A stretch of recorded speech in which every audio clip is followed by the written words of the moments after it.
When shopping for car insurance, consider this. Geico has been saving people money on car insurance for over 75 years. So if you're serious about savings, it's simple. Go to geico.com. After 75 years, they know how to save you money. Put your name on it. Just put your name on it. That's all I say. Be a man or a woman. Put your name on it. Well, I'd like to hear about it, potheads. How the fuck you gonna know how to be great if you don't study greatness? Look at the game tape. Donuts. If you want a battle, it's either that you will or you won't. You know, you're not a bad-looking man, Mr. Gals. But you are, Blanche. You are in that chair. There's something wrong with us. Something very, very wrong with us. Hey, man.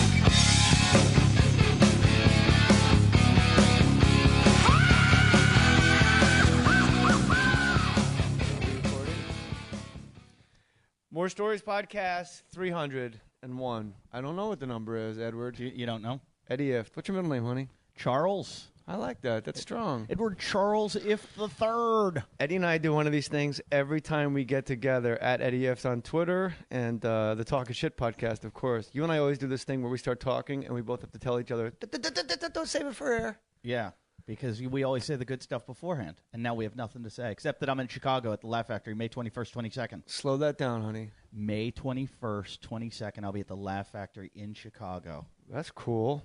Yeah. Do you like Chicago? I never really... First time in the market. If you want to help Eddie, do you get one, like, a door Yeah, it's a total bonus? door deal. It's a total so it doesn't matter what night? I'm screwed. No, you're not. I don't know. That's the thing. You do well, and then they invite you back because they're like, man, when Eddie Ifft was here, it was great. Yeah, Because I'm not going to Chicago. I'm there so I Memorial send Day you. weekend. Oh, you're fucked. Yeah, I know. I once booked Wise Guys in Salt Lake City. How would you go there? I don't understand why loved comics go there. It's a good little weird room. And Are you allowed to be liked it. dirty? Yeah. With Super Mormons? counterculture. No, super counter. None of the Mormons come. Don't you ever see SLC Punk, like the documentary? No. It's great. Matthew Lillard, a really good movie. It's like the Amish on Rumpelstiltskin. No. They're just like you and I. You know, the Mormons are great, buddy. What's that called when the Amish go I like away? the Mormons are in like fucking teepees. They're just like Amish or Hasids. They're weird. Do they come out? Don't they have to put something over their privates when they leave their teepee? They put on their magical underpants and That's cool. bang their 7, 8 wives. Here's the deal. Yeah, let me close this garage. Yeah, no, I went there. I was doing Denver. The sound you're about to hear is a garage door closing. Exciting. I went to... I'll say it like this so you can hear me. There it is. Fake Mustache Studios. That's what people like about podcasts. They want to know we're in a garage. They want to hear the garage. I They did... want to know that you have rose petals all over your driveway. You like that? That is the gayest thing I've ever seen. Well, it'd be gay if, I had a gay guy and I was blowing him. If you lived with a man and I came over here and you guys were just roommates, and the rose petals were on the ground. And you're like, wow, that's pretty gay. And I take his cock out of my mouth and I go, why is that gay? What's gay about that? Look what I'm doing right now. Listen, I'm going to Denver, and I don't want to do just 1 week on the road. So I talked to guy Keith Stubbs, Wise Guys. Yep. You would like it. I go, let me do it. He goes, it's Memorial Day weekend, brother. Like, I'll take a bath. I can't. I go, what? Every fucking Mormon's going down to the river this weekend? Like, people stay home. Guess what? Every Mormon went down to the river. That's a new song. Every Mormon goes Springsteen's newest. So yeah, the guy really took a bath, and I felt so bad because I talked him into the date. And my only hope is that Chicago is one of those cities where people go to the city. Hey, let's go to Chicago for Memorial Day. It's not a big beach Day. town, and right, they got a lake. It's right there. It's dirty. If you live in a town where the lake is your beach, you fascinate Eddie and I because we live right on the Pacific Ocean. I can never go back. I can never go anywhere near another place that doesn't have a coastline. Let me tell you about my Amazon banner at jmohr.com. Edward Charles Ifft, new dad. We're gonna get down. The third, really? Yep. And I was gonna name the fourth just because my dad gave me a guilt trip. And your wife said, and I had a daughter. I had the boy name. She had the girl name. Is your daughter's name Jennifer DeChristopher? No. Because that's my Amazon banner person. Is it? If you want to help this podcast, what'd they buy? Hey, go to my website. Take Amazon off your toolbar on your website. Clear your cookies, I'm told. I don't know what any of this means. Go to jmohr.com. Hit the Amazon banner. Buy stuff. Email me what you bought. Hey, Jay. Jennifer DeChristopher. Hi, Jennifer. Hey, Jennifer. Thanks for all the great podcasts and all your movies. You're welcome. I placed an order today with Amazon, and I finally remembered to use your banner. That a girl. I ordered cupcake boxes and inserts, cloud cutters for fondant decorations, and a set of animal cookie cutters. Such a difference between your fans and mine. All these are from my cupcake and specialty cake shop, the Little Cake Bakehouse in New Jersey. Hey, everybody in Jersey, hit up the Little Cake Bakehouse. Jennifer DeChristopher. I live in Rockaway, not too far from where you grew up. Thanks again for all the laughs. I'm pulling for Uncle Dan, too. He seems like such a beautiful soul, and I hope he makes a full recovery. I'm currently going through my own long-term physical therapy, and as bad as it is, I can't imagine what he's going through. Love and prayers, Jennifer. Jennifer, I love you, and my wife loves you very much. We love you so much. Thank you very much. You have such nice fans. That was such a nice... I have... My fan would be like, I just bought 4 feet of PVC pipe to make a bomb, and... shit fans? Yeah, and I've got an AR-15. Got you a bus. Yeah, they did. We got to talk about this before we crack into your newfound parenthood, which I think I know from having a baby, you sitting in my garage on a Saturday, we might as well be at in Vail for 2 weeks. I was just thinking that. I was like, I am on vacation right now. Yeah, I believe me, buddy. Even with my popped hamstring. Popped a hamstring. You popped a hammy? There goes your combine. You ever popped a hamstring? No, I tore. Oh no, I didn't tear it. I pulled a quad so bad, and the pain was so bad, I actually vomited. It's kind of like it's kind of like the kid in Ferguson when he got shot. That's what it feels like. I think it's exactly. It's what it feels. That's like. what I love about you is your analogies are so right on. When you pull a hamstring, it's like being shot unarmed by a police officer in Missouri. Exactly what it felt. Did you know Ferguson's my middle name? Is it? Yeah. I did the whole pull up. You know, I was running yesterday doing hundreds, and why am I doing hundreds? Why am I stay in shape? But why am I sprinting? No, but you know what's weird is 4 or 5 years ago I was sprinting. I was doing Sprint 8 training down here at the Santa Monica High School football field, and you go, "Watch out, man! You'll pop a hammy." And I never crossed my mind again. And then here you are with your stupid hammy. I jogged a lap, and then I said, and then I'll stretch for a half hour. For some reason, I'm running with a 23-year-old kid. He goes, "Where are we going to start?" I go, "Over there." I walk right to the starting line, run the first one, fine. Second one, about halfway down, I went, "Oh!" and just pulled up and was like, I'm an idiot. And now I won't be doing anything for about... It says my connection is too poor. Can you figure this out? Do you know how to Periscope? What's your connection? I don't know. It's in the house. I got bad Wi-Fi on my house. But if your you fans... have bad Wi-Fi, you can't do it. All right, forget it. Oh, yeah, it says start broadcast. Okay, start broadcast. Your fans got you 60... I got it, Corey. Oh, here, you could do You're it. on. Here. I know, but we want to read the comments, don't we? That's the best part. Your fans... Let's do this first. Eddie Ifft podcast, Talking Shit with Eddie Ifft. Hi. You got a bus, $60,000. Yeah, and you hollowed out the bus, and you're going to go all across the country whenever you feel like it, and it's like a mobile recording studio. The audio, video recording studio. I think that's fascinating. There's 5 cameras in it. My aunt died in an apartment fire, and I'm begging people. We're up to like $8,000. But I'm glad you have a bus. Just kidding. What'd you say? That's not a good charity. That's not a good charity. Your dead aunt. No, I said that when my aunt, who was special, when we were getting the money, couldn't get out of the bed and get her act together. Uncle Dan, real quick. Uncle Dan's on ICU. He's minute to minute for the next 2 months because his burns were so bad, and he would be fine, but he kept running back into the apartment to try to save my aunt, who's special's life. My aunt Lori, who's married to Uncle Dan, so it's 2 aunts and an uncle. 2 of them are my wife's blood, and Uncle Dan married in. You with me? Yes. Aunt Lori wasn't there because she was out getting cupcakes, because the next day was Aunt Christie's birthday party. Okay. So she died happy that day. So I have a GoFundMe at jmoore.com. Please go there. Put in some money. Put in $50, $20, $10. Eddie Ifft, you are the master. You got $60,000 for a bus. Here's what I'm going to explain, and Kevin and Bean did this very well when I was asking. A lot of people look at you and think, Jay Moore, you're a movie star, you're a stand-up comedian, you live this great life. Why can't you pay the money yourself? And they don't get it. Yeah, they don't realize that me and my wife put her up in a hotel for the last month because she has no place to live. People don't understand that everybody lives, no matter how much money you have, you're living month to month, whatever it is, week to week. And things like this, it's every time somebody now puts up a chair, like which I will go donate, Whenever I see like somebody's asked for something, I know how hard it is, and I know once you want to raise money for something, you take it personally. Where you're like, I really want to do this. I really want to help them, and the effort you're putting in is more than the money you would put in. Because it would be kind of easy for you to write a check. It would hurt, you got to write, but it's the effort that you're putting in to make the money.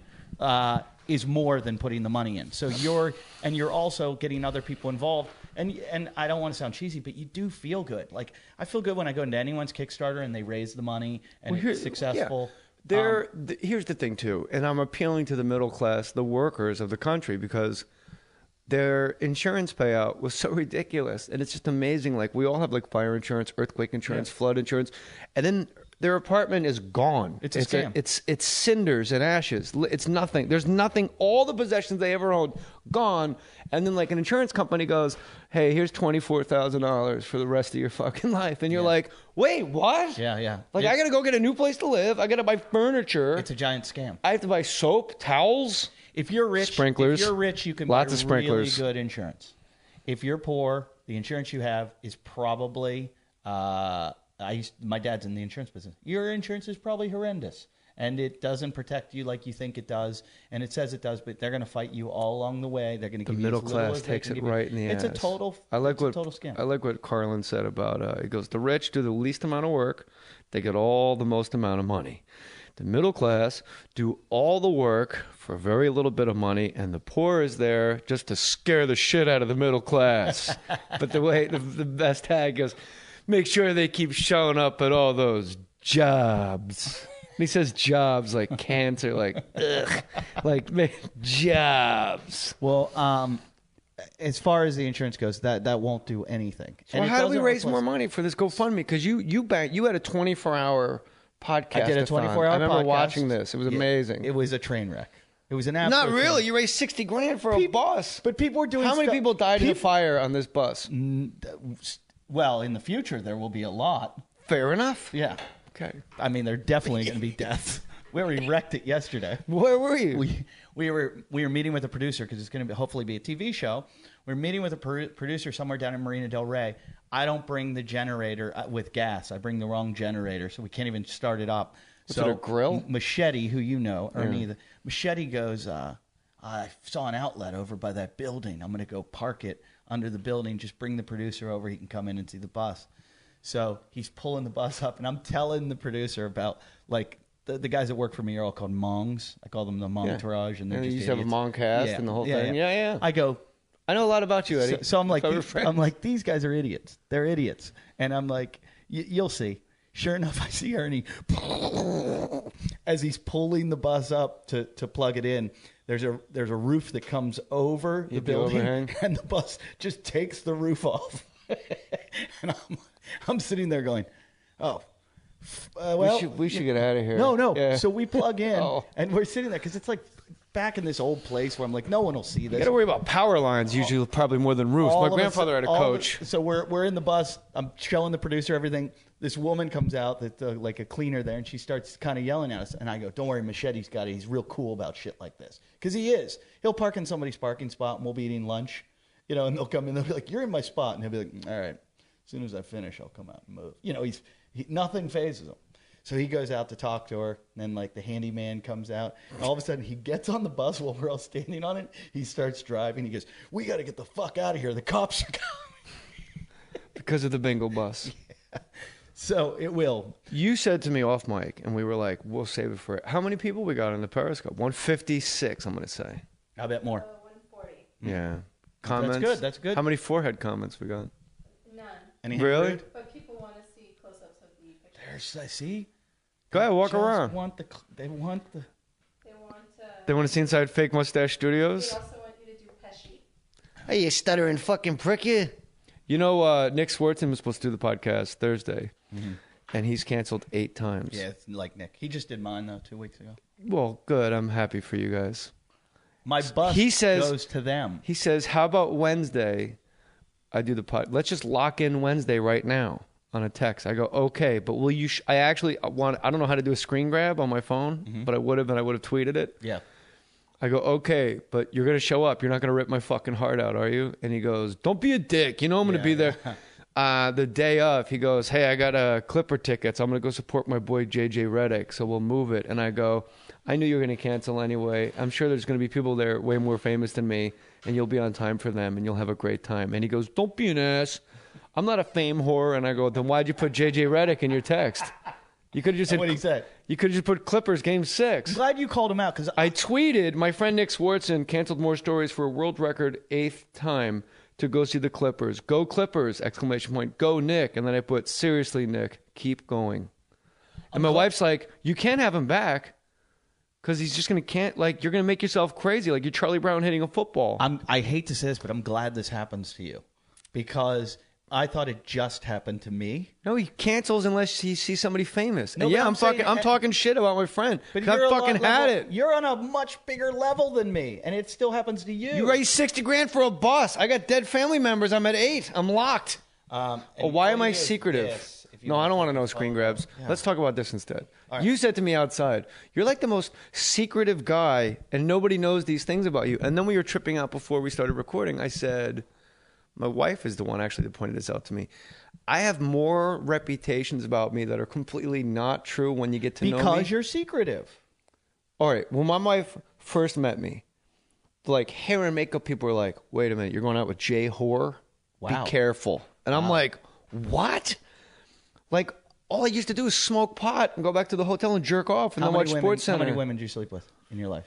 I have no idea, but not a lot because I always like sleep more. Like what's not a lot? I don't. Like, I honestly don't know. But you have to keep in mind, I haven't slept with anyone except my wife in 10 years. So like, I'm gone. So more than 100? Oh no way, not even close. That's so funny because you fucked more than I'm a dirty whore. I was a horrible human being. But you said horrible human being. Like people think I steal, right?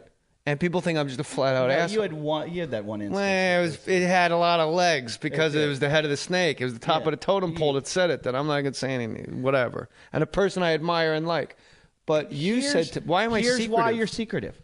And I'm getting like this. I got a problem. Rose petals on my driveway and a gay guy upstairs. It's true. And you never really have. When I first started in New York, it was like a celebrity sighting seeing Jay Mohr. Whereas David Tell was like your best friend. It's all news to me. Yeah. What? Because when you came in the clubs, you had movie credits. Whenever somebody had movie credits, they were a movie star. But if they had movie credits and they sat down next to you every day, they weren't a movie star anymore. So like Judah Friedlander, who has 1 million movies, is not a movie star. Judah sits down and eats falafel next to me. All these guys, with TV shows and everything, but once you broke through the barrier. No. But you didn't all along, and we're hanging out in your house, in your garage. We were hanging out in Venice. On a set of a movie I was making. Exactly. You're not. I go, hey Eddie, I'm filming a movie. Come down the street from your house. Come hang out with me in my movie trailer. Yep. Does that make me a and jerk? Then my dog bit somebody, and I got kicked off the set. And I fought for you. I'm like, come on. That dog, and I actually said that's when the homeless guy was selling homeless man signs, and like bum be gone. Like he had like all these little sayings. I bought one that said, "I need a bus." Donate here. 140. No, 90. All right, let's kill that. How much have the donations gone up to? We don't know. Go to jmohr.com and hit that GoFundMe and. Bye, guys. People also, when it comes to you, bye. Okay. When it comes back, go back to your donations for a second. Oh. I just want people to go take a pin and hold a pin over a lighter, and then take the pin and just put it on or like a paper clip and put it on your skin and burn your skin and see how bad that hurts, and then imagine having that over your whole body, because that is my That's what happened because my Uncle Dan is... That's my Achilles heel. When I think about his people back, burn victims, his arms. There's nothing more painful in this entire world. No, because it's all delayed. It's so painful for anyone. It's like it needs to be translated. It is like a weird thing. You're right. I can't imagine that pain. You wake up, you're burnt, you're this, and then it's like 2 weeks later, you're like, what the fuck? Yeah, because they probably have. That's the first time your body isn't in shock. Yeah, in shock. And there's also they've come up with a new pain pill. Listen, I want to hear about this pain pill, and we're going to talk about me being secretive and Eddie being a new parent. Listen to these commercials first. 2 days ago, Jeff McDonald posted the following. Just watch the sunrise from above the clouds. So stoked. Jeff got 19 likes and 7 comments. Not bad, Jeff. Geico has a comment to add that may make you even more stoked. In just 15 minutes, you could save hundreds of dollars on car insurance by switching to Geico. And if that doesn't put your head above the clouds, you'll have the extra money to scale a peak that will. Hashtag on cloud 9, hashtag savings. Geico. 15 minutes could save you 15% or more on car insurance. All right. New pain pill burns. New pain pill I was reading about that's like at Eddie Ifft. It's like 1,000 times Chicago. stronger. When? May 21st. Laugh Factory, 22nd. May 21st. 22nd. Just take care of that first night. That's what I do. Really? Like Portland, I'm at Helium Comedy Club June 18th. That's a Thursday. I tell all young comics, anybody that ever opens for me, I go, what's the most important night of the week? They all say Saturday. I go, no. A chimpanzee could dress like a bellhop, and you put him out here. Nobody knows him, but they're going to find out once. It's sold out already. Yeah. Thursday. It's the only night of the week that you get to go to work the next day and tell everybody at work, like brag. Good idea. Where you were the night before. Smart guy. What happened last night? Man, we saw Jay Mohr in concert. It was like, I'm so fucking hungover. And then we went big after that. So now you got an office building, and that's 300, or if it's a club, or if it's a whatever, 400, 500 people at all different works. Friday and Saturday night, they just go home like they're sitting in their driveway with their family. They're not like, hey, son, guess what I did last night? That's why Australia... Your mom blew me in the parking lot of a Jay Mohr show. Australia, when I tour, the only time we ever comp is the very first night. And we pack it. We always make sure whatever venue I'm doing. Yeah. Nothing's better than word of mouth. More powerful than word on the street. Yeah. There's an old. I was watching somebody went back in the day, like in the neighborhood. It was like one of the Westies was like, word on the streets. It's better than the newspaper, better than the radio. And I go, why? He goes, because word on the street is word on the street. He goes, look, you could read in the newspaper that there's weapons of mass destruction in Iraq. They didn't find shit. Let me tell you something. If you go to high school and they say, hey, man, Chauncey's looking for you, guess what? That motherfucker's looking for you. And everybody knows it before you even fucking got there. And I was like, that blew my mind. Yeah. Word on the street is word on the street. Eddie Ifft, why am I secretive? I feel like Marin. Let's talk more about me. I was just noticing that on Norm Macdonald's podcast, how he said at one point, he goes, I'm going to tell a story, but I want to tell a story, but this is not about me. And I was like, wow, that's so good, because all I do is tell stories about me on my own podcast. Yeah, it's that people, like when people heckle or criticize, I'm like, well, it's more stories. Yeah. These are your stories. But you have stories about me being secretive. Okay, so you're secretive. You have a story about me. So you're Jay Mohr. You're very hard to. You're not accessible. You've never been accessible. I mean, I didn't know you. I came into New York about 97, 98, I think, is when I started in New York, and you were kind of on your way out already. What year did you do Jerry Maguire? 96. Yeah. Yeah. So you were already. You were doing big movies, and I mean, I kind of thought that would happen to me. I thought I'll do movies, and then I'll kind of tap out where I'll be on a different level than everyone else. I won't be hanging out in clubs, because I thought I'll be hanging out in nightclubs with like models and superstars and stuff like that. And then I just became so ingrained in the comedy world. I'm like, nah, these are my friends. This is where I'm gonna be. Got the whole Barry Katz is the one that told me when you do. I just farted. A nice song. Yeah, Barry Katz told me, he goes, because when I did hang, I used to drink a lot. I haven't drank in so long. Yeah. It's 98. Okay. Suicide King's rap party was the last time I drank. And Barry directed by Peter O'Fallon, our guy. Yeah, from Legit. Yes, sir. And Barry said to me, because I used to drink so much, and I'd always say, as Barry would say, that one extra sentence that gets you in trouble. And I would piss everybody off, or I'd act like a dick and wind up fighting or fucking getting into it. And Barry goes, what you do? You go do your set, you blow the fucking walls off the place, and then you go the fuck home. That is good advice, because I did the opposite. I would do that, and then I would go do the extra. I'd drink and then say the thing, and everyone's sensitive, and I found out I hurt everyone's feelings. Why are they all such pussies? I don't know. You and I have the same thing in common, where you and I will walk up to like a group of comics at like a dinner table at a comedy club and go, look at this sorry said bunch of motherfuckers. Like, obviously we're fucking goofing off.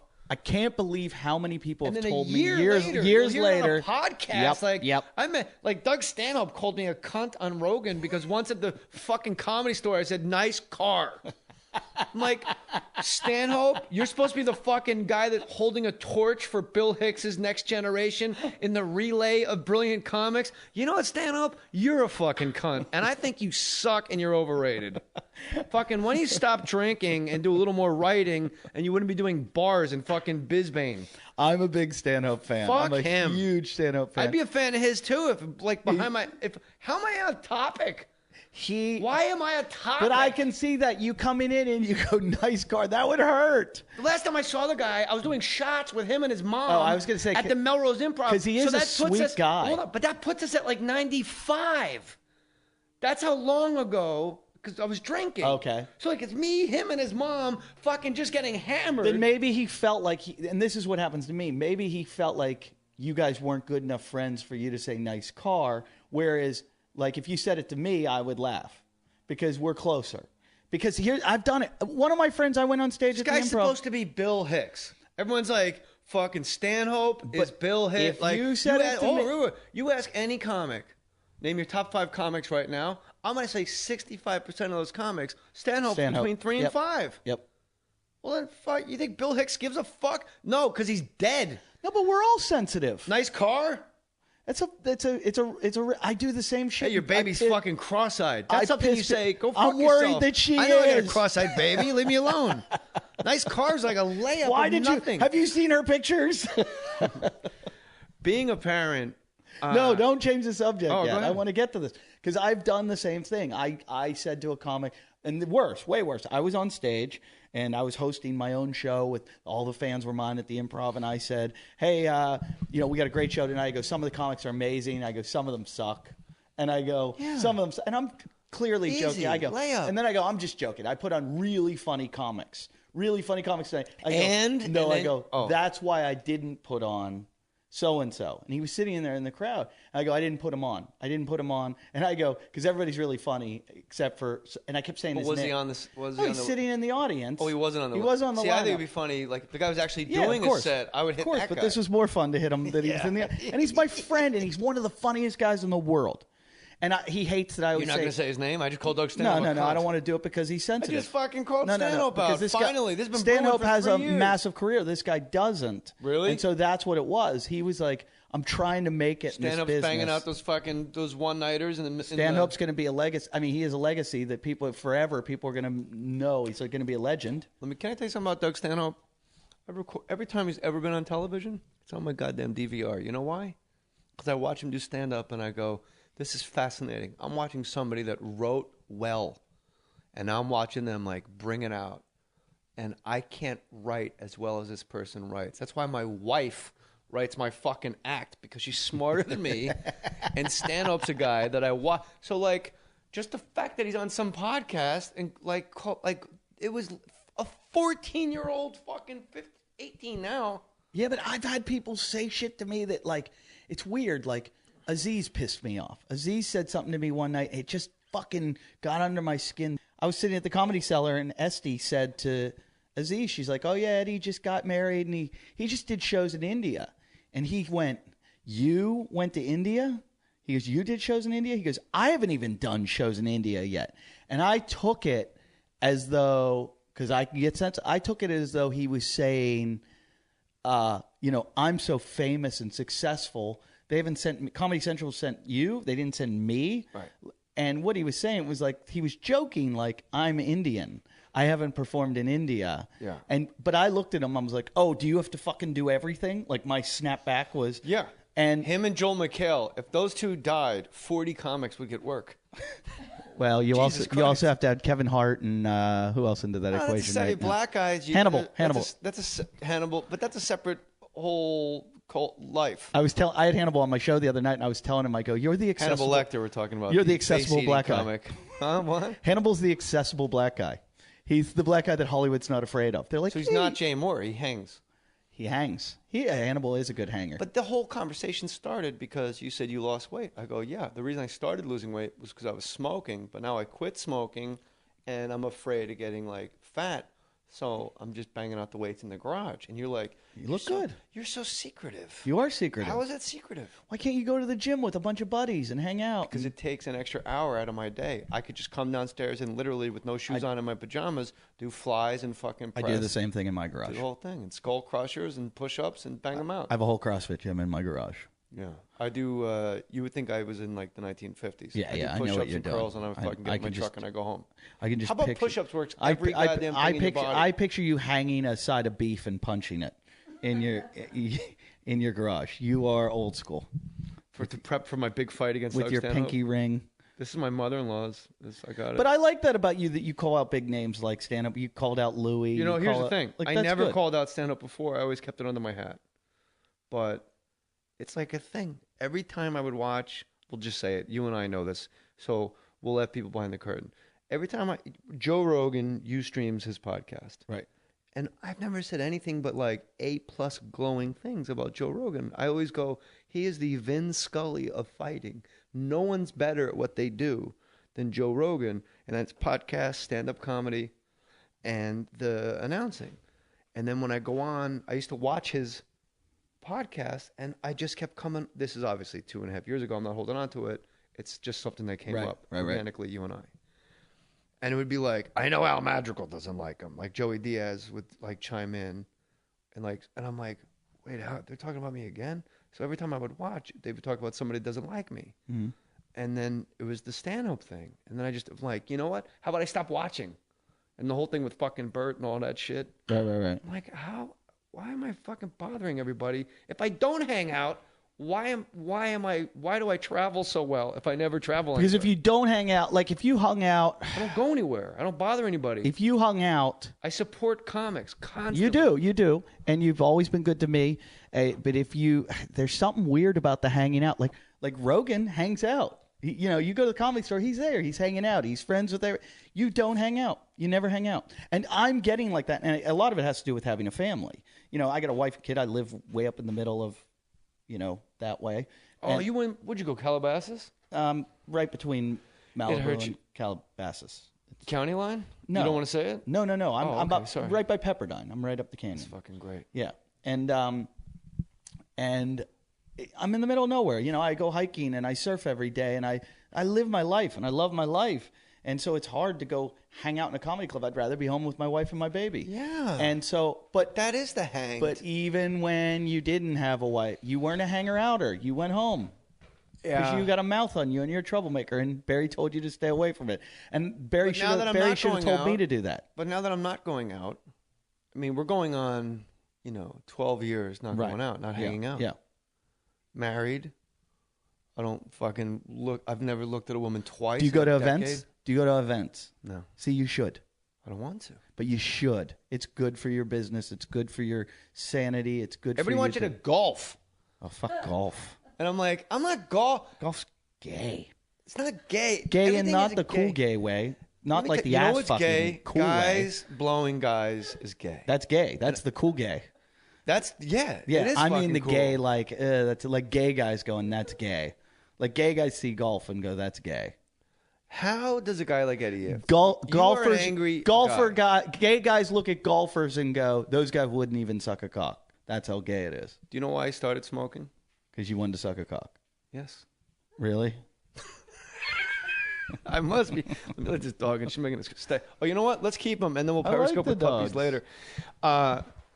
Here's the thing. You are not that funny. The reason, no, you're fucking hilarious. The reason I only started smoking 2 years ago. Oh, you just started? That's part of your secretive. Your tattoos. You're secretive. You're fucking. I have a giraffe on my arm. Why? My grandfather, my father's father, Jack Mohr. He was a band leader in the day. Jack Mohr and the Hi-Hats. He ran for Senate and lost. He was president of Revlon in the 50s. He was a big deal. He was a player, man. Right. He was cool.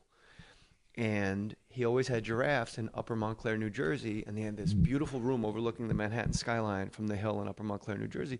And he had like giraffes, like this one over here you see over your shoulder, and like gifts. Well, I thought you meant he had like giraffes, no, like that would be tigers and lions. Yeah. Well, that was when I was Michael Jackson. Yeah.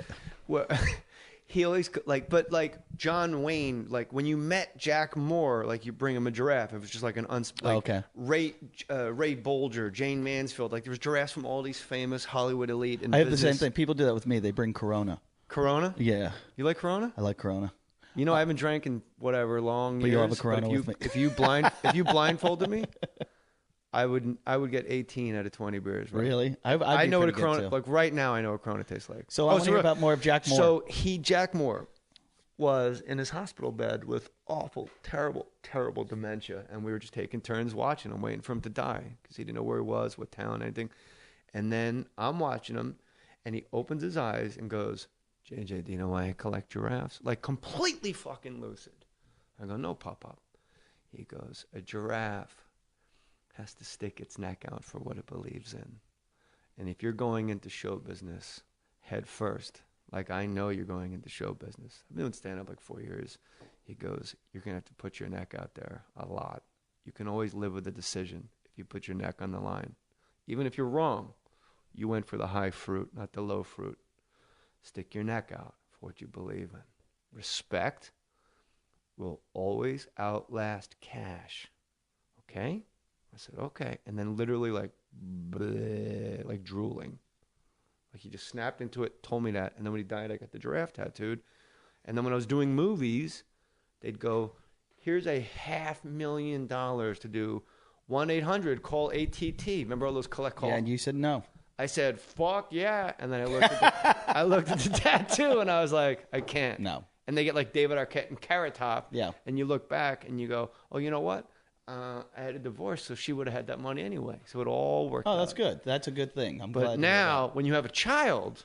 Yeah, you're like, I'll take that commercial. Just give me the fucking money. Yeah. And you know this now. Yeah. So there's nothing secret about like how tattoos There are secretive. places where I draw the line, though, still. I mean, money-wise, that I go, nope. I won't do Hooters just asked me to do a read on my radio show. I just won't do anything that's going to hurt people. I wouldn't hurt people? Like anything that I believe is like bad for people that'll hurt them, that I'm questioning or thinking. Eddie Ifft, I'm here to talk to you about AIDS. If you or a loved one want AIDS, just call this number. 1-800-MAGIC Johnson. He doesn't have it anymore. There was a photo on the internet of him giving blood. Shut up. Well, I think it's a giant conspiracy anyway. Go. What's the? You can't glance over. We'll get to it. We'll get to it. We're on too many tangents. I want to go through the tattoos. I will. Okay, I will. Okay, my right forearm. When my wife. All right. First of all, I got my wife. My life. That's her handwriting from when she was a little girl from like homework. People go like, your tattoo artist fucking sucks. I'm like, no, that's a 9-year-old Nikki Cox's handwriting. Okay. I like it. And the stars are me, her, and our son Meredith Daniel. Okay. Why'd you name your son Meredith? That's my father-in-law's name. Meredith Wilson wrote The Music Man. It's very Southern. And people go, he's going to get beat up. Really? He's 4 years old and he's fucking taller than Brad Williams. Trust me, he's going to be fine. There's also, if you read parentology, they say to give your kids fucked up names because they get their self-esteem. It builds it. That's why they named him Cedric the Entertainer. Look at him now. He's one of the biggest. That's the one you pulled out? You want to know how funny she is? You already know. But I got to tell you like something that people won't know this unless you're like hanging out with me like we're friends. Like I wouldn't say it on stage or whatever. Right. We're in bed watching Kings of Comedy a Right. long time ago. And I fucking love Cedric the Entertainer. Right. I'm powerless. Right. And she does not understand black comics. Yeah. At all. Like I have to translate. Like Yeah. she came upstairs and she goes, why do you have it on that channel? And it was the Cat Williams special, but she thought it was stuck on like a Korean fucking, like when you check into a hotel, it's like Saudi television because you're in Vegas. Yeah. She just says like, that's how you know, nigga, that you the same as a real motherfucker. You want to keep it real, nigga? When the policeman pulls you over and you're with Suge Knight and you're the nigga that gets arrested, you have a motherfucking problem. That's how you... And she's like, what are you doing? What are you watching? Get it off. That first Cat Williams try and nailed it. Fuck yeah! I could hear Cat Williams there. That was perfect. So we're watching it, and it's Cedric going, I got a nephew come up to me and say, he wants it from now on. You got to call me Delicious. I go, I'm a grown-ass man. I can't call a motherfucker Delicious. My wife goes, okay, Cedric the Entertainer. Like never, I'd seen it. Jealous. I wish my wife was funny. Yeah, she really is not at all. No, my wife is not funny. and she all she does, her only things that she gets laughs at are making fun of me to other people, and then I hear the whole room laugh, so I don't enjoy any of her humor. It's just I'm the object of it. My wife this morning, we were talking. I have a black guy with red hair, Hall of Fame. Your hamstrings coming? Yeah, just you want fucking some ice? no. I get you ice right now.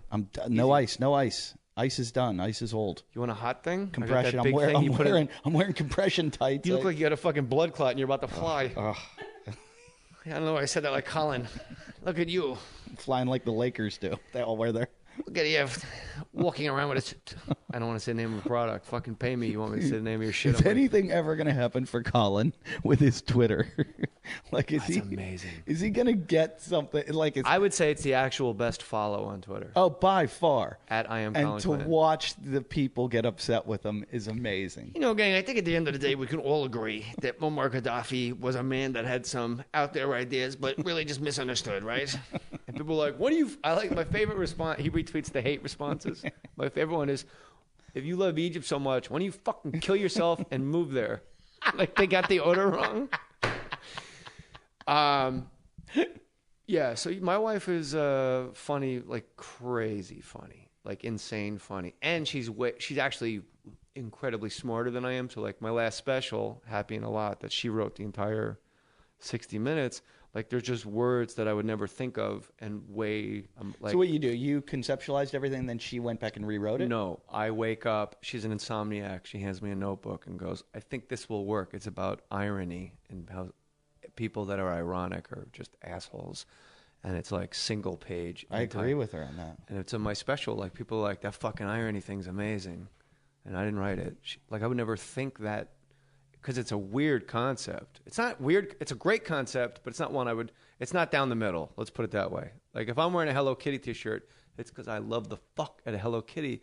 I don't think anything's so bad that it's good. I used to remind. I watched Showgirls again last night. Can I just say a joke? So bad it's good. No, it's not. You like it. You keep watching. Exactly. I was in Pluto Nash. I didn't get through it. I was in it. I never saw the end of it. It's so bad, it's bad. In England, I used to perform in England a lot, and they say that Americans don't get irony. And I used to have a joke where I said, Americans don't get irony, and if you explain to me what it is, I'll tell you why we don't get it. That's a good joke.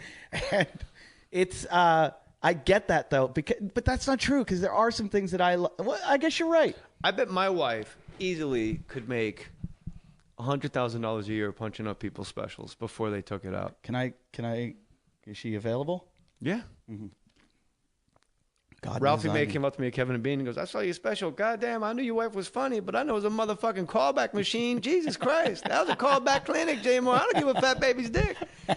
I don't give a fat baby's dick about jokes, but those callbacks were on point. Delicious like a barbecue on a fucking summer's day with mayonnaise, Playboy. I like Ralphie May. Our only relationship is through Twitter. Hey, man. Like Ralphie will sling it. He don't give a fuck. I love He's not afraid. He's fearless. He is pretty fearless. There's a few guys that actually say what they mean and mean what they say and aren't afraid. I'm impressed by you because. Okay, I will. Okay. What did we get to? Okay, I will. My wife was 5 years old.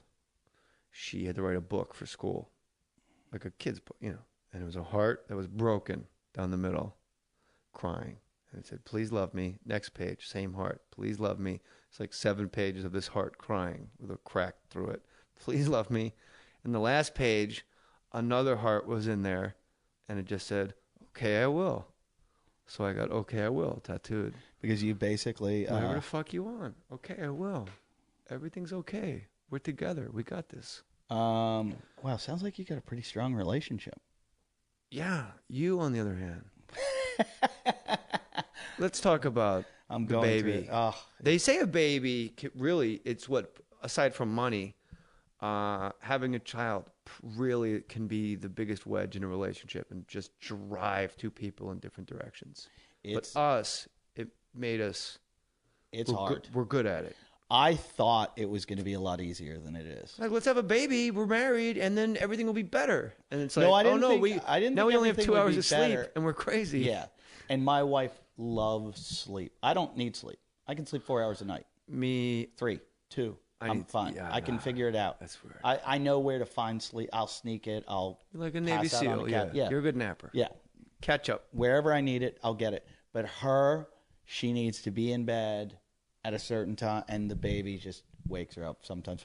I'll look at her sometimes in the morning. She'll be like, I haven't slept in 6 hours. She's like, she had me up 4 times. Here, just take her. And I'm like, that's when you go, okay, Yeah, I'm always like, whatever you want. We first brought the baby home, right? But I went right back to you, but you'll like this. What's that? My wife was up. For some reason, the first day we had the baby home, I slept for 12 hours. Like, I've never slept better in my life. Like, no Xanax, no Ambien, just like, oh, wow, we have a big... And from like 7 o'clock at night, 7 o'clock in the morning, my wife goes, honey. No, you know what it was? I went to take a nap. It was like 4:35. And at 4:30 in the morning, my wife goes, like, it looked like she had an exploding cigar. Like, she's all fucked up. Like, just when their energy, visually, you just see like a cartoon exploding cigar face. She goes, honey, do you think you could watch the baby? And I was like, yeah, how long have I been out? She goes, 12 hours. And I was like, oh, no, of course. So he's screaming. Yeah, I know that. that. I put him in his car seat, and I put him in the bathroom, and I went to bed. I went back to bed. The fuck's wrong with you? Well, there's nothing wrong with it. Nothing wrong could happen to that person. That's what everybody says. No bad. I slept for like another hour and 10 minutes, and I went in, and he was fucking sacked out in his car seat in the bathroom right next to our bed. You're horrible. Why is that horrible? I don't know. I know, it seems horrible, but if you really think it through, it's really neat. It's like Boy Scout, like be prepared, like do your thing. Yeah, but the baby, was he going to fall out of a fucking car seat? No, but he probably needed soothed and needed, was crying. Yeah, and for 12 hours, nothing worked. So what am I going to like? On the 13th hour, I'm going to show up and go, hey, I'll try holding him. Yeah. I figure it out. I'm like a Navy SEAL, or not a Navy SEAL, but I'm like pragmatic when it comes to the baby's crying. I'm like, I got this. I can figure this out. I will try 150 things until I figure out what it is. And sometimes it's just like I'll sit on like an exercise ball, one of those physiology balls, physiotherapist balls, and just bounce up and down with the baby on my lap. Like I will do what. And be honest, when you're doing that, you're thinking to yourself, "This is such a good core workout." I know you. No, I sing I don't know any nursery rhymes, so I make up songs. And every song I sing to the baby is like, it's just like me improving, like just, I'm doing stream of consciousness. That's fine. Okay. Is it fine when I'm singing songs? Like my wife walks in and I'm going, don't shake the baby. You'll go to jail. Yes. Don't shake the baby. All fine. She'll get a tramp stamp. Baby doesn't understand. Okay. Well, that's what they've told me. Like, you got to start like every time I get out of the shower and I'm naked, every time I like do dick tricks in front of my wife. Right. I do the helicopter or whatever. Why wouldn't you be naked coming out of the shower? Yeah. That was a weird statement. Well, because sometimes I do. Every time I get out of the shower, I'm naked. Yeah. What? I should have ended it there. That should have been the end of that. So why are you naked around the baby? Is that what you're going? She's like, still naked around my 4-year-old. She's like, you can't do the helicopter in front of the baby. Like, you got to stop. I disagree. You don't think when's it gonna start fucking her up? Oh, it's a girl. Yeah. But she's a baby. She's not like 3. Yeah, but at what point is she gonna go? I remember my earliest memory was Dad doing the helicopter. My wife and I have the same thing with this, and I guess Corey agrees because she chimed in, and she rarely speaks during the podcast, so she's fired up about this. Here's the deal: me and my son go to the beach, we shower together. And just your fucking cock is out. Your kid's standing there, his little cock is out. It's like, this is complete. We're just fucking human beings. We were at the beach. Yeah. You're going to wind up at a Y. Like when I was a kid, it was like those damn Mormons with the sheets that you. Yeah, but I think we got rid of that weirdness of showering together with men. I had that in high school where it was just like one big room that it was you like all an walked assumed into. thing. And then when I went to high school, like my age and your age, you didn't go to school and shower with kids. I did in high school. It was so creepy, and I'm so glad I never had to. At college, I ran track at Pitt. I had to shower with the Pitt basketball team. You know what that was like? Tell me. That's why I showered with a bathing suit on. They were. No, you didn't. Have you ever seen Bobby Martin's dick? Holy shit. How did the guy get the rose petals in the driveway? My God. Goddamn callback factory, Playboy. It was... Who changes the most diapers? She does. In the beginning, it was me because she had a C-section, so I was doing a lot. Don't you think that's like the best time? Because these older dads, a generation above us, are like, I Never. change a diaper. My dad life. had five kids. He changed 50 diapers. He said in his life. Like, you don't like that's the most private, special, quiet, sweet, beautiful time. I changed 50 diapers in 2 days. I was like, are you fucking Your kid kidding shits me? a lot. It's amazing because you give her sausage and peppers all the time. I don't give her sausage. She's on the paleo diet. She's pure protein.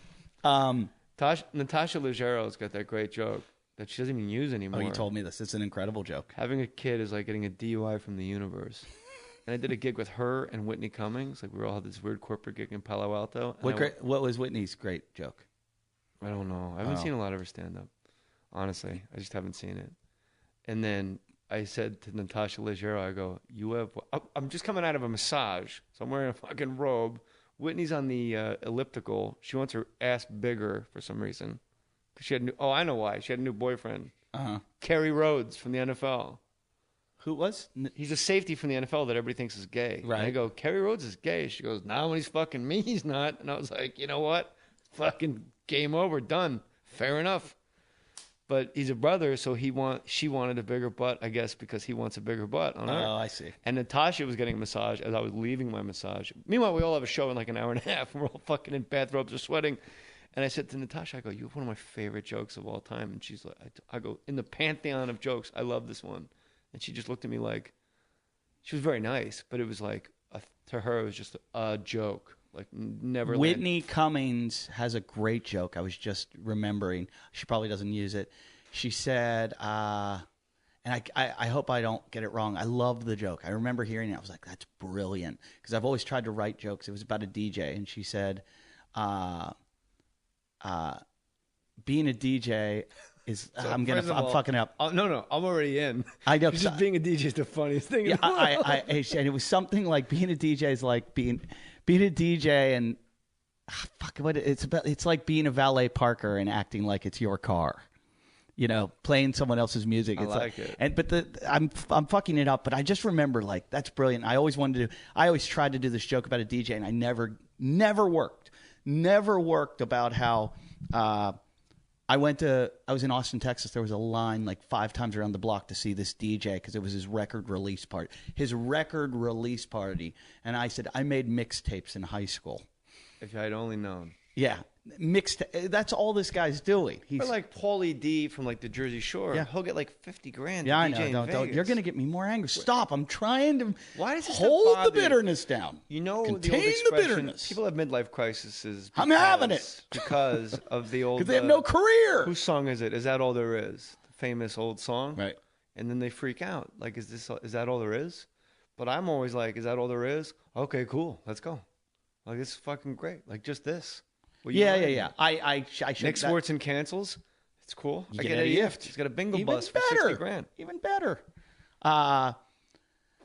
Let's keep talking about name some of the jokes you love. Whitney Cummings had a joke. Guys, we don't let you come on our face because we like it. We let you come on our face because we think you're going to break up with us. That's a good joke, too. One of my favorite jokes of all time, Arj Barker.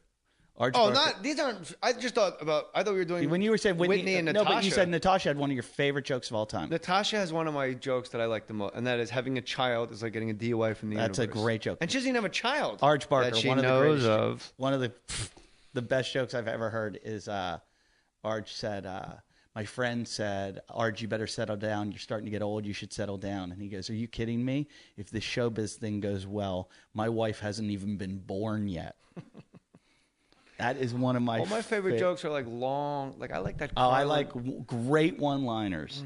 And Norm was just on. Remove Mitch Letterman. Hedberg from the equation because he's like the king of those. But like those. Jump out the note. I like when. Yeah, well, we can't do Hedberg. We'll be here all day. But Norm Macdonald was just on David Letterman. I heard he cried. He was so upset. He cried, and it was like really like beautiful. Yeah. But he had a great joke about like I don't know if you guys are here. He goes, I got no problem with North Korea. I never lay in bed. They try to scare you on the news, you know. He goes, but I never woke up like, North Korea. I hope they don't get me, you know? And like nobody really laughed, but did you hear Letterman like cackling in the background? Uh-huh. And you realize it's just with Norm, it's all, you are being fucking played. When you think he's bombing, it's all a big setup in a year, he's going to have the perfect special ever. You might as well sit with Norm and just keep a smile on your face because you don't know where you are in the joke. He goes, He goes, I'm not afraid of Iran, or Iraq or North Korea, I'll tell you a country I don't like. It's Germany. I don't know if you guys are history buffs, but at the beginning of our last century, Germany decided to have a war against the world. And what's weird is it was close. You think it'd be 5-minute war, but it was actually it was almost tied. And about 50 years go by, and Germany goes, hey, let's have another war against the world. And they almost won that one, too. Because you would think that everybody in the world would go, hey, Germany, we're not going to let you have a country anymore. Who are you, Mars? Just fucking, I just love, you would think it'd be over in 5 minutes, but it was close. Did you hear him talking on the Russell Brand podcast with him and Russell Brand when he was talking about how he was at the party or when he played the White House Correspondents' Dinner? Yeah. And Larry Flint said, I'll take care of you.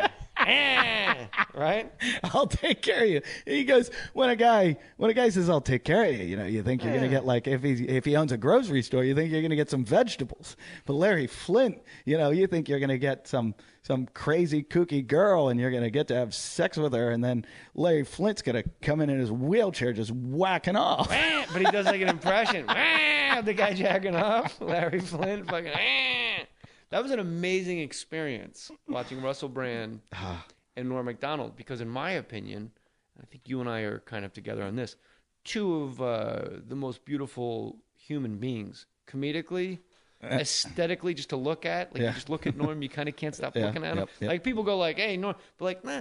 If you look at Norm Macdonald, if I just showed you a photo of Norm Macdonald, you know who he was, and I'm like, this, you don't remember this guy from the Cary Grant movies? You wouldn't go no what? He's gorgeous. And Russell Brand, people write him off because of the big hair and the eyeshadow when he first got going. When I first met him, no one's in his class. I first met him in England doing shows, and he was the guy in the corner reading with his legs crossed with a scarf on. And I was like, who's this guy? And every comic, just dismissed him that's that guy. I think he'd done stuff on MTV in England. Well, Eddie, I think that's a direct result of me not wanting to mix with them. And then I saw him, and when I first saw him, I didn't like the joke. I didn't think there was a joke in there. It was more of a reference to celebrity that he had an encounter with.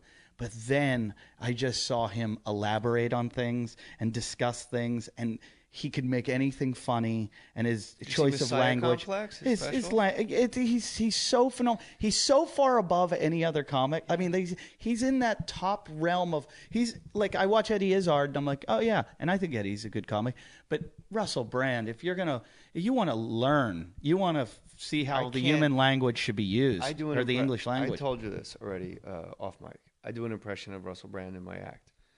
But he's so brilliant. I can't ad-lib as Russell Brand. He's too smart. I have to handwrite in my hotel room 3 sentences all the way out. And that's what Dennis Miller does. Him, you just get, and what? That's what Dennis Miller does with his own act. Well, Dennis Miller, Russell Brand just talking and doing interviews. It's amazing. If you go on YouTube and just type in Russell Brand Letterman, well, David, he's amazing. And when he had his show, and his takes on stuff are so... well thought out. This is a magazine called Barely Legal. Or another way to look at it is almost illegal.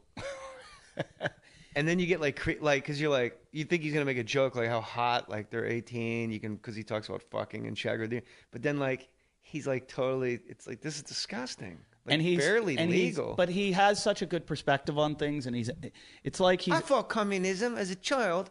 I looked it up in the dictionary. Essentially means sharing. It's just fucking his Messiah Complex special is astounding. He's brilliant. Che Guevara, Malcolm X, Jesus Christ, of course. Gandhi. He fucking takes Gandhi out at the knees. Gandhi's wife was on a hunger strike, and they were going to give her medicine. He was like, no.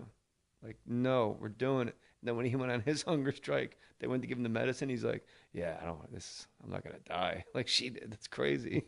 He fucking threw his own. I didn't know that. Yeah, Gandhi let his wife die. What a dick. Then when he went on his hunger strike, he's like, just make sure you keep giving me that medicine at about day 28. Fuck. So Russell Brand is my favorite, and he's the guy I want on the podcast more than anybody. Oh, you should get him. He did Marin, but I think he and I would bug out on the big picture, the higher power, the whatever. Oh yeah, because he's an atheist, I guess.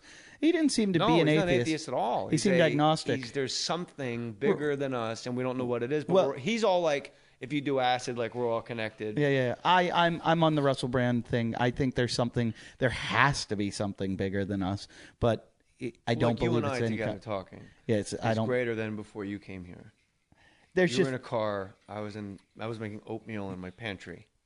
But it's funny. I was agreeing with a lot of the stuff he said, and he was quoting Einstein, which, like I've always said when people ask me about religion, is I say I'm smart enough to know I'm not smart enough to understand the universe. That's why I like agnostics like you. That's kind of why my dog looks at my MacBook.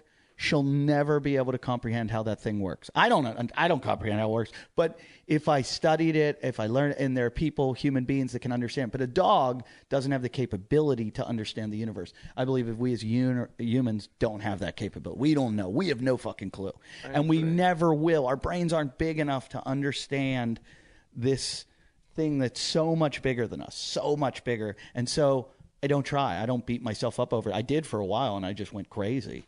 I would sit there and read everything I could and go down these wormholes, and I just gave myself anxiety. I literally was almost like having a child institutionalized. Crazy anxiety. That's why I stopped smoking pot. When you have people go, well, you're supposed to stop smoking pot when you have a fucking child. That's when I started. But you wind up just staring at him in the crib, going like, is his chest still going up and down? My friends told me it's fun. They're like, get high and hold the baby for a while. It's really fun. You got to wait it out till the Legos start showing up. I don't really smoke. I've smoked once, maybe a year. About once a year is I smoke on Doug Benson's TV show. Or Getting Doug. That's the only time I do it, and then I freak out, and then everybody thinks it's funny to watch me. Oh, we talked about this. Because I said the fatal flaw of the podcast. Look at the little one biting. I'm watching. It's hilarious. We periscope this right now. The fatal flaw of that podcast is everybody should get high like an hour before it happens. Or a half hour. You get high like instantly. If you smoke at the moment, then when the podcast It hit me 2 minutes in, and I went, oh, here we go. The last time I did it. Everybody's looking at me. The last time we did it, I forgot that you're mic'd and the audience can hear everything you're saying. Watch her bite the And orange. I enjoy pot, but I don't like when it goes too far, and I get very paranoid and everything.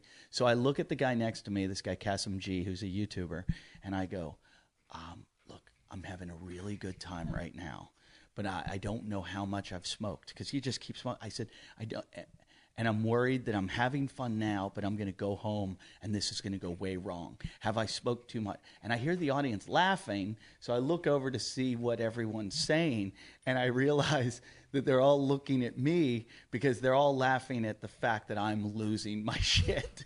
The question you're answering, the question you're asking is an indicator of how fucked up you are. Right. And Kasim, you're asking a stranger, how much have I smoked for like 4 hours from now? How am I going to That's be what I wanted when to you're know. no longer around me? Right. When I don't have an audience. In the future. Right. And the audience is looking at me like, this is amazing. Yeah. He has no idea that we're all listening to his conversation. And then the first time I did his show, I just had a panic attack in the middle of the show, and in my head went, wait, run. You said you smoke once a year, so that means the last 2 times you smoked have been on Doug Benson's podcast. Yeah. And he likes me to do that because he likes me. He goes, will you come freak out on my show? I go, I don't want to freak out. I'm like, I want to have a good time. I'll do it. I need the press. I need the fucking exposure. Let's do this thing. I need the exposure. People will be like, hey, I got this TV show where you get like, we get 10 million hits. You're just going to need to take a baseball bat in your ass. All right, I haven't done it yet, but I'll do it for the. I got a Kickstarter going on right now.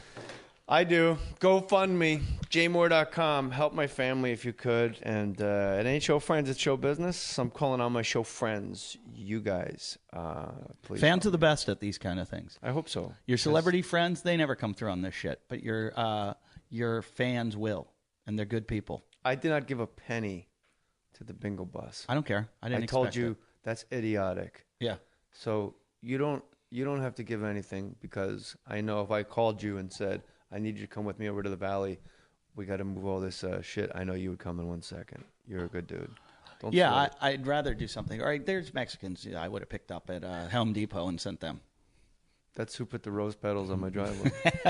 I'm Laugh trying to think of that. Factory, Ty Pennington gave $500 to the bingo bus. That was the only celebrity that gave. Guy's a billionaire. Ty's the greatest guy alive. Have you ever had Ty on that your him? show? Oh, you've had him on. Is that him? Yeah. Yeah. He's great. He was fun. He's so much fun. He's such a good dude. $500? That's like Oprah giving you like $100. Because You're you like, just come on, pointed really? and it was like, is that him? You need to re-interview him because you need to get to the bottom of Ty. It doesn't sound like you got to Ty. No, it was very superficial and you need to find surface because it wasn't even in the garage where this is where like we get our fucking dirt under our nails in here. It was actually at my radio office, like how you did it the other time. No. You get Ty's an interesting guy. Well, yes. Yeah. I'm not gonna say anything. Ty's a he's a good Guy's dude. been arrested. Yeah. How many times? I think once. I think he just got one DUI. He's driving a car. Not a bingo bus. Yeah. If So you're you're driving done a with car, the raising money for that. we're done. We are now in the. Who have you gone to that you could not have? Because you could also put a Zoom recorder in a backpack and just take a flight to Denver to interview John Elway. Exactly. So who have you actually gone to? Who so far have you gone? Well, thank God I had the bus. Do you mean to interview? Yeah, that's why you got it to make a mobile recording. Tuesday, I'm going to interview all the guys from Jackass. Where are they? They're going to be at the Ice House performing. Yeah, but you could have just put a Zoom recorder in your car and gone there. Sure, but here was the argument. I used to ask Jimmy Kimmel to do my show, and he would say no. You know, it was like, Jimmy Kimmel's not doing my fucking show. But so I talked to Jimmy's manager, and he said, yeah, maybe if you go to Jimmy's office, you can bring a Zoom recording. I said, if you've never done my show, or you did do it, but it was at Jim's house when it was the old show. Yeah, you weren't there. What made our show was coming to what was called the Rape Cottage. April Macy called it that. Was you came to the cottage in the beach. There was a party going on at the house. It created an environment. It put me in a different seat. It actually gives me a little bit of authority, being that it's my place and you come onto my place and there's a party. Like there's a keg on my bus. There's a, it's like a nice living room if you look inside of it. There was a lot of people when I did the Talking Shit podcast. Yeah. So I was like, and the businessman in me, all I'm thinking is like, this is way too much overhead. Well, none of them are paid. That's another thing that's weird. It's like you got all these people. They're going to get paid. Far Side, who I call Andrew because that's his name. Far Side, yes. And Machete. And there was some girl taking pictures. That was Lilith. Yeah. There's a whole bunch of people, and that's what made the show, and it's this cast of characters. And then that Jason guy that people hate. Yeah, well, they hated him because of you and Bob Saget. Me? Yeah. What did I do? To this day, he still thinks he, ruined the episode, and which he did. He did. What was that thing he kept saying? I don't know. He was in a fight with Jim. Oh, he said to me and my wife, he goes, you guys are... But it wasn't bad. No, he's just a strange guy where you're not sure what he's bringing to the table. So he's a Carl Pilkington, like Ricky Gervais is Carl Pilkington. Yeah. That's what he is, and he's amazing. He goes, you and your wife, you guys are so great together. You should do something together. And Jim goes, well, they've made a baby, Jason. I'm not sure. What else you want them maybe to write a pilot? They've become Russell Brand and not They've made life. Mixing up British and Australian. They've made a baby together. Instead of ejaculating a beautiful white ribbon of a fuvula to this day, Jason regrets that. But I don't really... Well, you need to let Jason know I've never thought about it again. I have nothing against the guy. Oh, I know what it was. He was fucking hammered. That's what it was. And it was like... And he was either in... He wasn't in... Look, my mother used to tell me, JJ, don't hover. And I never got it. And then you're a grown-up, and you have an office, and somebody, they don't come in your office. They just kind of hang out, halfway in, halfway out, and they're like, hey. That's good advice your mom gave you. Hey, do you think... fucking either come in, close the door, and fucking tell me, that's great advice. Do you want Don Mattingly in the third hour today of your radio show? And beat it. Yeah. But Jason was like, not on the show, not on the show. And I was like, I need this guy either in or out. Yep. And what happened was he was on the way to the show. I was out of town. He was on the way to the show. He stopped at my house. He has a key to my house. He went in my house and took tequila out of my refrigerator or freezer and took it and drank all this. And I went, who said you could go in my house and take? So I yelled at him on the way there. So because I yelled at him, he doesn't handle that well. And he arrived hammered. So he drank it all on the way there, like freaking out because I yelled at him, and then he ruined the show. He's not a professional entertainer. He's a busboy at a restaurant. And Jim and I found him hilarious, and we put him on a show, and it was a lot of it. That was part of the humor, is that we've got this guy that you never know. He's a wild card. You never know what's going to happen. But he's also a guy you can go, hey, wear this gorilla suit to LAX. Exactly. I dressed him up. Remember Kevin and Bean's April Foolishness when I dressed him? They were in naked tuxedos. Yeah, I painted him in a tuxedo. Like I can do that stuff to him all the time. I make him roll down. You mean Andrew? Yeah. Get a talking shit tattoo on his neck. Yeah. Who does that? That's a sweet boy, Andrew Furtado. Here's the best. Like you made him your bitch. Yeah. He's a nice guy. He's out working with like Cesar Millan, the dog whisperer, like a producer. And then, like, if he takes his shirt off in the summertime, they're going to be like, why is there a couch on your neck? He wanted to do it. He wanted to do it. But I'll tell you a funny story off air about that. Listen, on air, May 20. First. Chicago Laugh Factory. Laugh Factory in Chicago. Go see Eddie Ifft. Are you a Laugh Factory guy? Do you work for Jamie at all? I don't go out. I only go if somebody's going to pay me. That's what I used to say. Like I'm doing the Improv May 23rd here in Hollywood next Saturday. For what? For money. Oh, you're doing your own show. Saturday. Me for an hour and a half. Okay. No opening act. I go up. I just do an hour and a half. I rip it. Why don't you? And Homegirl Let me tell you how to do something nice. This would make Jay Mohr. You are already Mohr, a good guy. go ahead. Jay Mohr. Nor. My mouth's not working today. Neither's my hamstring. This will make you an even nicer guy. And I forget to do this a lot, and I should do it because I always just think I'm a loser in this business and nobody wants anything. But you just said just me for an hour. Call some comic that it would make his fucking life and give him the 5 minutes before you. Because there are comics that it would make their life to say they opened for you. Because all the people, the closest friends I've lost were opening acts that spazzed out. You learned your lesson So I'm from like, that. you know what? From now on, it's the clubs. Yeah. They can book the opening acts no matter where I am. I got you.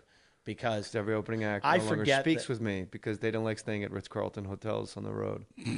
Apparently, that was a douche move on my part. My coaching tree is strong. My opening acts are fucking Ralphie May, Nick Swartzen, Bert Kreischer, Tom Segura. Holy shit. Dr. Ken. Jeez. Dean Del Rey is up and running still. Jesus. Those are the guys that I chose to follow. like these guys, Bert and Ralphie get standing ovations. I think I always like to go on after the hardest acts ever. Absolutely. Yeah, it makes you a better comic. Dean Del Rey starts singing Nuts to Butts, and they all stand up, and you're like, Nuts to Butts? It's a whole bit. It's a whole thing where he's singing because he used to be in like bands. He was an actual he sings? like he auditioned for like Velvet Revolver. Oh, like he was down to like the final 10, and then they went, "Oh, Scott Weiland's available." Never mind, forget it, everybody. You know, like acting. Yeah, it's between you and another guy. The other guy's Owen Wilson, so you're not going to get it if he feels like doing this. Not to name drop, but I went to, but I'm going to. I went to dinner the other night with Mariel Hemingway, who's a friend of mine, and she was talking about that, about it coming down to that, not getting it. And she was talking about how hard the business is. And I'm like, you're a Hemingway. You're a Hemingway. You've been nominated for Academy Awards. You've hosted Saturday Night Live. It's hard for you. I need to quit. Look, at least you're not Margot Hemingway. Oh, jeez. Yeah. Brutal. Oh, she died? She committed suicide. Oh, I don't like that joke at all. Yeah. I didn't know that. If that was an Eddie joke, that's something I would say. Yeah. You're too nice for I that. just knew it was like Jose and like Ozzy Canseco. Hold on. I just figured you I really need everything. people to know I did not think it was funny that this person committed suicide at all. Now, I just knew she had a sister. 10 years ago, would you have made that joke and thought it was funny? No. See, I would have. 15, yeah. Yeah. I think the child has made me a better person that I probably wouldn't make that joke right now. You know, Buddy Hackett, especially not because I like Mariel so much. But I mean, when did Margot Hemingway commit suicide? Mariel's got an amazing story. You should watch her documentary. She 4 years ago? How did she do it? No, longer than that, I think. She had 7 people in her family commit suicide. She's an amazing story. They say women do things that don't ruin their looks when they commit suicide. Like guys blow their heads off. Oh, really? I never. Yeah, women do like pills in like a warm tub and like slit their wrists. I never heard that. Aesthetically pleasing post-mortem. Do you watch the show Shameless? Not really. Start from episode 1. It's the greatest show on television ever in the history of the world. Go with Mad Men, but okay. Watch Shameless. I have seen Shameless a bunch. It's amazing. I'm just not sure what's happening a lot of the time because I went in late. You got to I like watch from the Happy-ish beginning. right now with Coogan. You know who's on that? Is And I like Nurse Jackie. my guy is on that. Machete's on that. Is he? Yeah. Machete's not in anything. No. Hemingway. Chris Wilde was just in. Do you know Chris Wilde? Yeah. Margot Hemingway committed suicide how? 96. In 1996? How did she do it? Going like this. I had to do it. You didn't like my old Mother Hubbard joke? I didn't get it. Is it old Mother Hubbard? Wait. What's the joke? No. Is this Whitney's or Natasha's? No, it's so-and-so's dead. How did they die? Going like this. You don't remember that? It's like a No. children's game. Sounds good. By the way, do you ever read any children's stories or nursery rhymes? They're horrible. They're all Yeah, but about death and murder. Yeah, but you know what's great about reading to your kid is they have no idea when you're doing racist voices. Do you do that? Oh, fuck yeah. I won't even do it here because I don't want. That's private. And Go Dog Go, when they get to the tree for the dog party, you get to read it all as Keith Morrison from Dateline. What is up there on top of that tree? See, this is part of the secret life of Jay Mohr that people need to know What will about. happen when they get to the top? How did you start doing voices and impressions? Because you really enjoy it. You do it. I saw the movie Stripes at 10 years old at the Jersey Shore. Came home, and all my friends were like, "What did you do when you were at the shore?" I'm like, "I saw this movie, and I did like the entire movie for my friends in my friend's garage." So I had to act out each part, and I realized these people I've never had their attention like this in my life. Oh, it was the attention. That's a bad check. Because when you do impressions, you do them so good, and to watch them on stage, it's amazing. And I love impressions. You know, a lot of people don't like impressions. I love impressions, and I love a good one, like when somebody takes it on a tangent and changes it. Mine are all but when things you that do them people to have me actually personally, happened. it makes me uncomfortable. Why? I don't know, because I'm like, I don't want to look at you. I can, like, I hear you on the podcast. I like it. Comedy Bang Bang podcast. If I'm listening to your podcast, I like to hear your impressions. I understand If that. I'm sitting across from you, I'm uncomfortable. I did the Comedy Bang Bang. Right. Scott Aukerman, and I started doing impressions. I think and he goes, hates me. I think he hates me too because he goes, "Oh, he's doing the face. Look." And as I'm doing the impression, I'm like, "That's what you say when you're patronizing something." Like, Yeah. I was in my own head so hard. Oh, and they had this guy come in to do like improv, which I didn't give a shit. Like I'm happy to be on Comedy Bang Bang, but the guy's improv was a guy that won't stop showing you pictures of his baby, and it was fucking so stupid that I decided like I'm gonna like join in. And I'm like, "Oh, the baby's wearing a little hat," and Scott and like they just fucking iced you. Yeah, but like I'm the guest. Yeah, but Like I wish I could do it over just so this guy could have died on the vine with this fucking awful thing. have you ever snapped on someone in the middle of something where you feel like you're being like No. I have. I've snapped a couple times where I'm like, if you're gonna patronize, and I just like, you know, I'll stand up and walk out. How did she do it? OD'd on phenobarbital. OD'd on fucking barbiturates. Yeah. Margot. You know what? Open casket. I was right. It was sad. You should watch. Guys do it documentary. violently. We want to fucking make our faces cave in when we kill ourselves. Oh, I've never thought about. I've never considered It's suicide. against the law. It's very strange. We penalize people for doing it poorly. Yeah, I've never considered it. If you commit suicide, You ever consider it? no, you get away with it. I mean, I thought it like how I would do it, yeah. But I've never had days where I'm like, maybe today's the day I don't really need to be on Earth. I think if I killed someone accidentally, then I would think about it. You know, like if I crashed into someone and killed, then it would be like I'd have a hard time living with that. You know what I've thought well and hard about if something ever happened that I won't even say out loud, then I would just live my life in a way where eventually, like, you're gonna get fucking killed. You Oh, keep you're doing gonna shit like do that. Yeah, like I you're- was barroom brawl and drinking Yeah. and fucking fighting. Yeah, and I could doing- do that. Like, I'm just gonna take this car and T-bone the next fucking person that beeps at me because I don't give a shit because you know I do stuff like that. Yeah. But I'd like no. to live like that though. I have dreams of that. Let's go do it right now. No, don't you ever like Right now, it's Monday morning. What You're was listening the to Michael? this podcast. What's the Stand Michael up. Douglas film? Falling down. I have that. I think every man can relate to that. And they're You like, are I'd like to falling literally down. A step away from a that. pack of gum from that happening. You are like one fucking pat. Like, I wanted watermelon kiwi. This is strawberry banana. Crack. Maybe if the sign was written in fucking English, I could fucking read it. I walked out of a U-Haul the other day to my wife in the car, and I said, "Go in there and talk to the man, or you're going to see the police here in 2 minutes." You said that to your wife. I go in there and talk to him because You sound like a good partner. No. Here's the thing. I set that up wrong. What happened was I'm arguing with the guy. When I come out of the shower, I'm naked.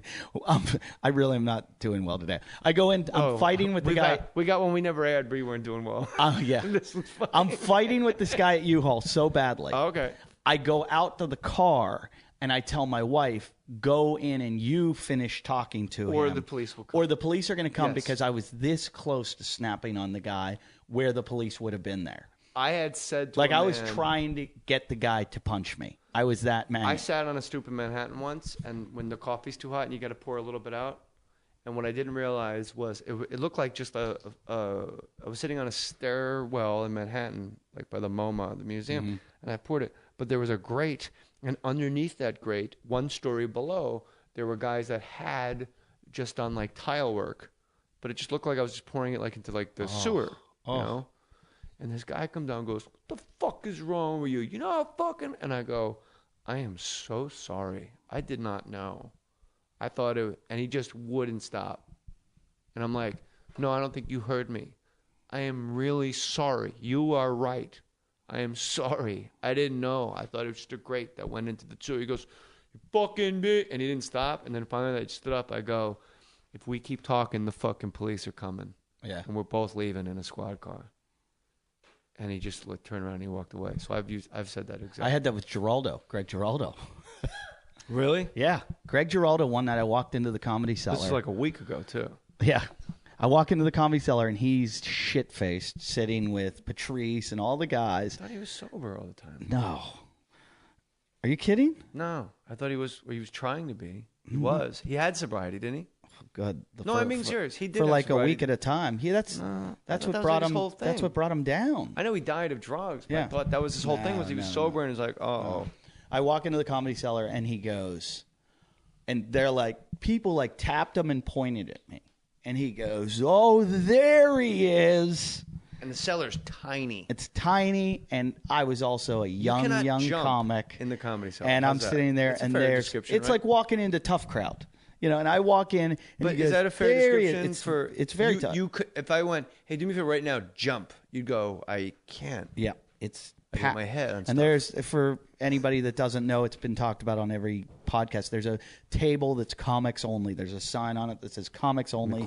There's some of the best comics in New York City, and Giraldo's in there. I just remember Patrice being there, and maybe Keith Robinson and a couple others, and he goes, "Oh, look who it is.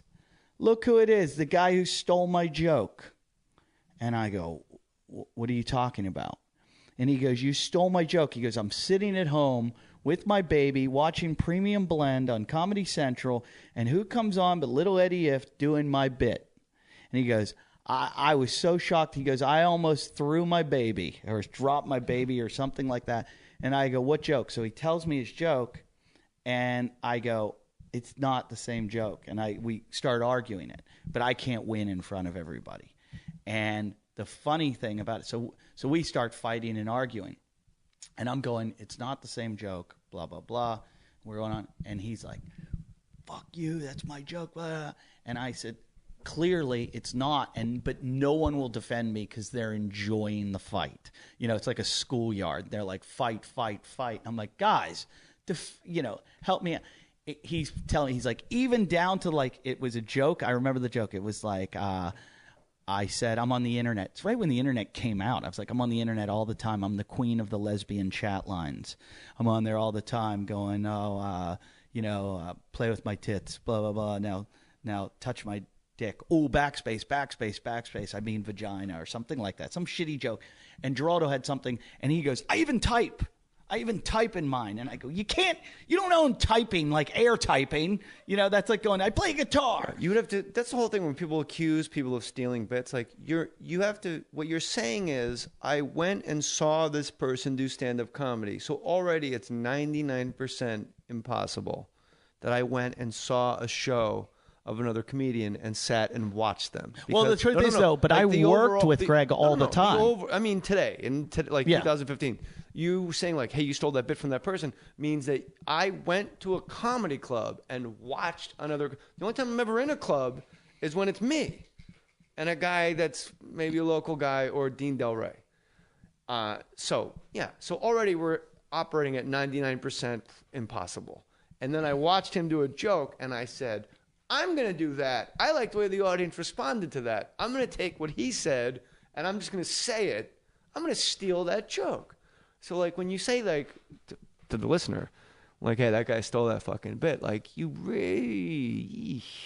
Yeah, but I think if you can, and it's also like you guys had just thought of the same thing of a similar. Hold on, you thought of a similar fucking thing. Yeah, it's parallel. It's happened all the time. And I knew exactly how the joke came about, and I knew I have a joke where an old joke where I used to say, if a hooker gets raped, isn't it just shoplifting? And I can't tell you how many people have done that joke, and then people have reprimanded them and said, that's Eddie Ifft joke, blah, blah, blah. Like one time... you should go, no, it's not. People, yeah, I know. Yeah. Mike DeResta told me, he's like, Jim Norton stopped me and said, don't do that. That's Eddie Ifft's joke. Then this girl one time said, you stole my joke. That's my joke.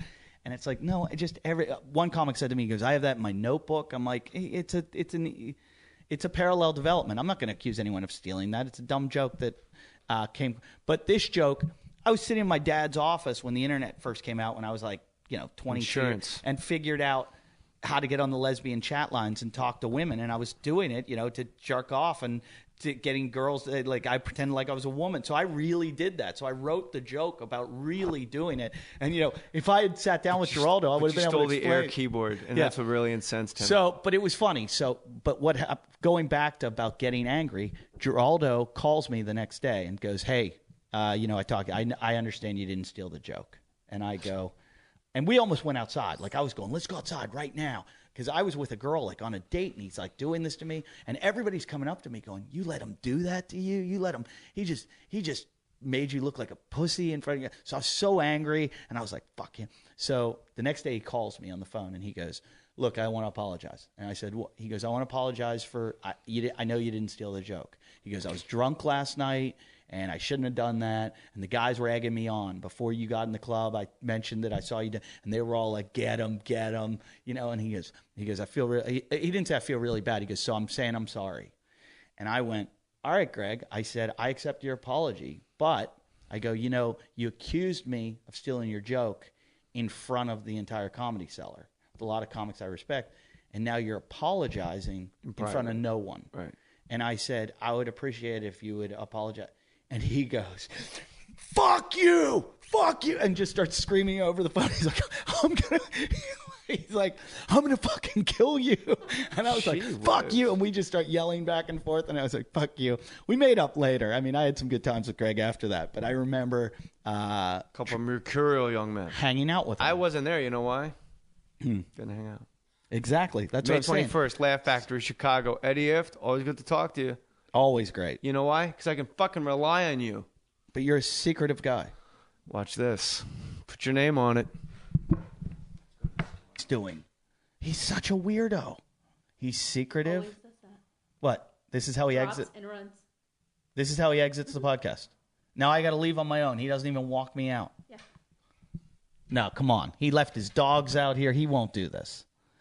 If he gets in his car, he's seriously the weirdest guy in the world, and there's a reason why people think he is. He's in his fucking car. He is. He is. He's in his fucking car. No wonder people think he's secretive and weird. He's trying to be a weirdo. That hurt so bad. I just jumped up because I have a pulled hamstring. And that hurt. So he just pulled out of the driveway. Jay Mohr is seriously one of the creepiest comedians that's ever existed. Not comedians, creepiest human beings. He just pulled an Irish goodbye from his own house and just left me in his garage. I don't understand it. He left his dogs here. They went back in the house. He left his producer here. I'm sure you know what to do at this point, though, right? I don't even know how to get out. I don't know how to open his garage door. I don't know where the button is. There's a button. I could push. But he left. He just put the microphone down and left. I hope this is recording. I hope this makes his podcast. If you are his listener, don't listen anymore. But give money to his uncle, because that's a really shitty thing that happened. So give money to his, he's got a GoFundMe, and it's at jmohr.com. Is that right? You can link through there. Yeah, you can link through there. But just do it. Give to that. That's a really sad story. But otherwise, don't support Jay in anything, because he's weird. It's just creepy. He left me here. You know why? Because he doesn't want to answer the real personal questions after the show, like the stuff where we really get into it. Like I look at something like a picture over here or something, go, why do you have that? Oh, I don't want to talk about that. But I would push him and press him to tell me because because it's not on the air. And he wonders.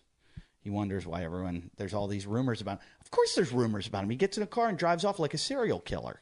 This is where you find out like years later. Remember when you did the podcast and Jay left for a while and then he came back an hour later and called you? He murdered a person. He had just murdered a person after he left. So, I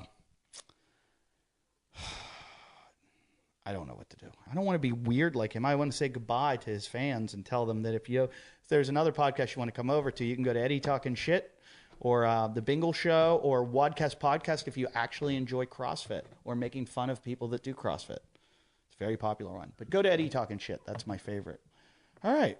I think that's it. Bye, Corey. Bye. Bye, Mohr Heads or whatever you're called. Mohr Ears. That's a terrible name. He should come up with a new name. Shitheads is the best. Mine are the Talking Shitheads. Mohr Ears. Ugh.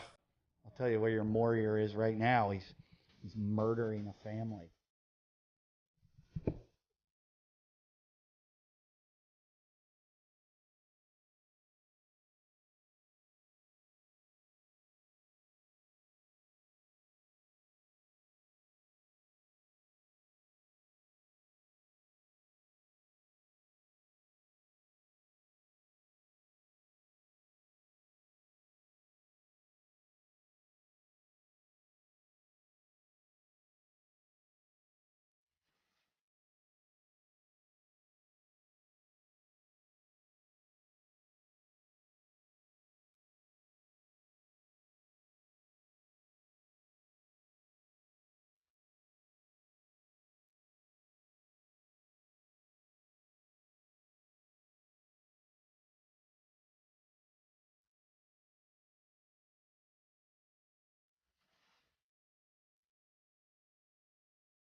When shopping for car insurance, consider this.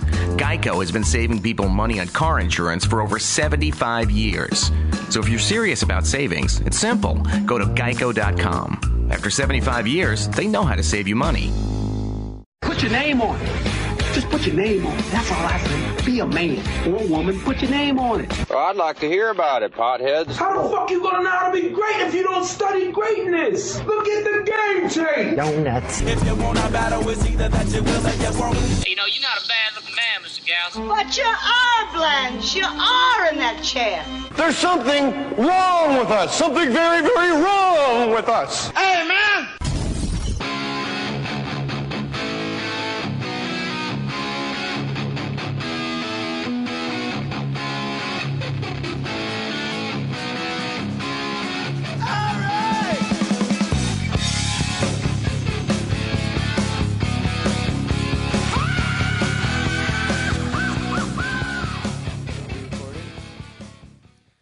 More Stories Podcast 301. I don't know what the number is, Edward. You don't know? Eddie Ifft. What's your middle name, honey? Charles. I like that. That's strong. Edward Charles Ifft the Third. Eddie and I do one of these things every time we get together at Eddie Ifft on Twitter and the Talking Shit podcast, of course. You and I always do this thing where we start talking and we both have to tell each other, don't save it for air. Yeah, because we always say the good stuff beforehand, and now we have nothing to say, except that I'm in Chicago at the Laugh Factory, May 21st, 22nd. Slow that down, honey. May 21st, 22nd, I'll be at the Laugh Factory in Chicago. That's cool. Yeah. Do you like Chicago? I never really... First time in the market. If you want to help Eddie, do you get one, like, a door Yeah, it's a total bonus? door deal. It's a total so it doesn't matter what night? I'm screwed. No, you're not. I don't know. That's the thing. You do well, and then they invite you back because they're like, man, when Eddie Ifft was here, it was great. Yeah, Because I'm not going to Chicago. I'm there so I Memorial send Day you. weekend. Oh, you're fucked. Yeah, I know. I once booked Wise Guys in Salt Lake City. How would you go there? I don't understand why loved comics go there. It's a good little weird room. And Are you allowed to be liked it. dirty? Yeah. With Super Mormons. counterculture. No, super counter. None of the Mormons come. Don't you ever see SLC Punk, like the documentary? No. It's great. Matthew Lillard, really good movie. It's like the Amish on no, Rumpelstiltskin. no. They're just like you and I. You know, the Mormons are great, buddy. What's that called when the Amish go away? You think the Mormons are in like fucking teepees? They're just like Amish or Hasids. They're weird. Do they come out? Don't they have to put something over their privates when they leave their teepee? They put on their magical underpants and that's cool. Bang their 7, 8 wives. Here's the deal. Yeah, let me close this garage. Yeah, no, I went there. I was doing Denver. The sound you're about to hear is a garage door closing. Exciting. I went to. I'll say it like this so you can hear me. There it is. Fake Mustache Studios. That's what people like about podcasts. They want to know we're in a garage. They want to hear the garage. I They did. want to know that you have rose petals all over your driveway. You like that? That is the gayest thing I've ever seen. Well, it'd be gay if, I had a gay guy and I was blowing him. If you lived with a man and I came over here and you guys were just roommates, and the rose petals were on the ground. And you're like, wow, that's pretty gay. And I take his cock out of my mouth and I go, why is that gay? What's gay about that? Look what I'm doing right now. Listen, I'm going to Denver. And I didn't want to do just 1 week on the road, so I talked to guy Keith Stubbs, Wise Guys. Yep. You would like it. I go, let me do it. He goes, it's Memorial Day weekend, brother. Like, I'll take a bath. I can't. I go, what? Every fucking Mormon's going down to the river this weekend? Like, people stay home. Guess what? Every Mormon went down to the river. That's a new song.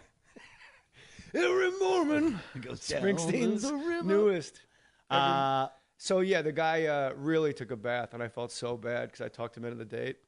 And my only hope is that Chicago is one of those cities where people go to the city hey, let's go to Chicago for Memorial Day. It's not a big beach Day. town, and right, they got a lake. It's right there. It's dirty. If you live in a town where the lake is your beach, you fascinate Eddie and I because we live right on the Pacific Ocean. I can never go back.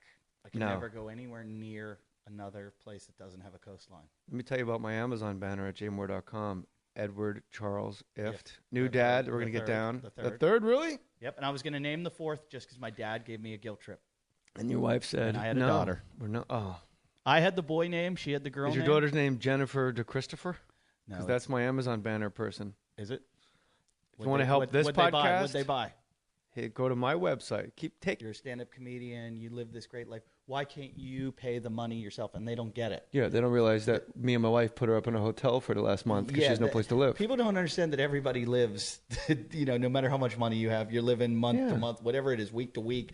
And things like this, it's every time somebody now puts up a chair, which I will go donate, whenever I see somebody's asked for something, I know how hard it is, and I know once you want to raise money for something, you take it personally, where you're like, I really want to do this, I really want to help them, and the effort you're putting in is more than the money you would put in, because it would be kind of easy for you to write a check. It would hurt, you got to write, but it's the effort that you're putting in to make the money. Is more than putting the money in. So you're also getting other people involved. And I don't want to sound cheesy, but you do feel good. Like, I feel good when I go into anyone's Kickstarter and they raise the money and it's successful. Yeah. Here's the thing too, and I'm appealing to the middle class, the workers of the country, because their insurance payout was so ridiculous, and it's just amazing. Like, we all have fire insurance, earthquake insurance, flood insurance, and then their apartment is gone. It's a scam. It's cinders and ashes. It's nothing. There's nothing. All the possessions they ever owned, gone. And then an insurance company goes, hey, here's $24,000 for the rest of your fucking life. And you're like, wait, what? Yeah. I got to go get a new place to live. I got to buy furniture. It's a giant scam. I have to buy soap, towels. If you're rich, sprinklers. You can buy really good insurance. If you're poor, the insurance you have is probably my dad's in the insurance business. Your insurance is probably horrendous, and it doesn't protect you like you think it does, and it says it does, but they're going to fight you all along the way. They're going to give you the middle class takes it right in the ass. It's a total scam. I like what Carlin said about he goes, the rich do the least amount of work, they get all the most amount of money. The middle class do all the work for very little bit of money, and the poor is there just to scare the shit out of the middle class. But the best tag goes, make sure they keep showing up at all those jobs. And he says jobs like cancer, jobs. Well, as far as the insurance goes, that won't do anything. So how do we raise more money for this GoFundMe? Because I was sprinting. I was doing Sprint 8 training down here at the Santa Monica High School football field. And you go, watch out, man. You'll pop a hammy. and I never crossed my mind again. And then here you are with your stupid. I jogged a lap, and then I said, and then I'll stretch for a half hour. For some reason, I'm running with a 23-year-old kid. He goes, where are we going to start? I go, over there. I walk right to the starting line, run the first one, fine. Second one, about halfway down, I went, oh, and just pulled up and was like, I'm an idiot. I'm an idiot. And now I won't be doing anything for about. It says my connection is too poor. Can you figure this out? Do you know how to Periscope? What's your connection? I don't know. It's in the house. I got bad Wi-Fi in my house. But if your you fans have bad Wi-Fi, you can't do it. All right, forget it. Oh yeah, it says start broadcast. Okay, start broadcast. Your fans got you 60. I got it, Corey. Oh, here, you could do You're it. on. Here. I know, but we want to read the comments, don't we? That's the best part. Your fans, let's do this first. Eddie Ifft podcast, talking shit with Eddie Ifft. Hi, you got a bus, $60,000. Yeah, and you hollowed out the bus, and you're going to go all across the country whenever you feel like it, and it's like a mobile recording studio. The audio, video recording studio. I think that's fascinating. There's 5 cameras in it. My aunt died in an apartment fire, and I'm begging people. We're up to like $8,000. But I'm glad you have a bus. Just kidding. What'd you say? That's not a good charity. That's not a good charity. Your dead aunt. No, I said that when we my aunt, who was special, when we were getting the money, couldn't get out of the bed and get her act together. Uncle Dan, real quick. Uncle Dan's on ICU. He's minute to minute for the next 2 months because his burns were so bad, and he would be fine, but he kept running back into the apartment to try to save my aunt, who's special's life. My aunt Lori, who's married to Uncle Dan. So it's 2 aunts and an uncle. 2 of them are my wife's blood, and Uncle Dan married in. You with me? Yes. Aunt Lori wasn't there because she was out getting cupcakes. Because the next day was Aunt Christie's birthday party. Okay.